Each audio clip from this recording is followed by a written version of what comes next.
এই যে দেখুন আমরা কতটা উপরে আছি। মানুষ যে বলে পৃথিবীটা হলো সমতল, কিন্তু সমতল না আসলে এক্স্যাক্টলি। দেখুন প্রায় 400 ফুট উপরে আছি পাহাড়ের, এবং দূরে কিন্তু বিশাল বিশাল পাহাড়। আমার মোবাইলটা কম দামি হয়, সেই পাহাড়গুলো সঠিকভাবে বোঝাও যাচ্ছে না, বাট অনেকটাই উপরে আছি।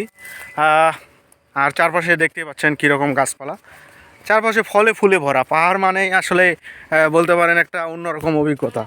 সব সময় পাহাড়কে এই জন্যই ভালো লাগে, আপনার জন্য অনেক আনএক্সপেক্টেবল মানে হুটহাট কী মোমেন্ট চলে আসে পাহাড়ে বলা যায় না। এই দেখলাম সাপ চলে আসলো, এই বেজি চলে আসলো, এই বানর চলে আসলো। তো এই মোমেন্টগুলো আসলেই এনজয় করার মতো।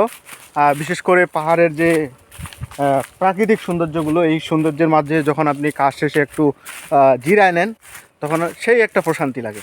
সেই আমাদের আরেকজন টিম মেম্বার সামনে আছে। আর পাহাড়ে একা হাঁটাটাও খুব রিস্কি ব্যাপার, কারণ এখানে অনেক ধরনের আদিবাসী আছে যারা চাইলে আপনাকে হুট করে তুলে নিয়েও যেতে পারে। তাই আমরা যথেষ্ট সিকিউরিটি নিয়ে কিন্তু এই পাহাড়গুলোতে আসি।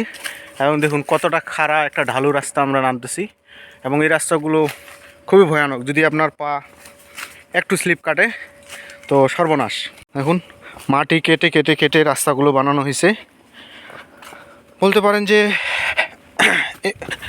একটা যুগ যুগ ধরে এই রাস্তাগুলো মানুষের পায়ে হাঁটার কাজে ব্যবহার হচ্ছে, এবং পাহাড়িরা অনেক শারীরিক দিক থেকে ফিট থাকে, কারণ তারা এই সব রাস্তায় হাঁটতে তাদের প্রচুর পরিশ্রম হয়। যাই হোক, আমাদের মতো সমতলে বাঙালিদের কাছে এই রাস্তাগুলো একটু চ্যালেঞ্জেরই। অনেক সময় পা পিছলে পড়ি, হোঁচট খেয়ে পড়ে যাই, বাট এটা আমাদের নিত্যদিনের কাজ, যেহেতু হাঁটতেই হয়। এই যে দেখুন পাহাড়ে এই সুন্দর একটা ফুল।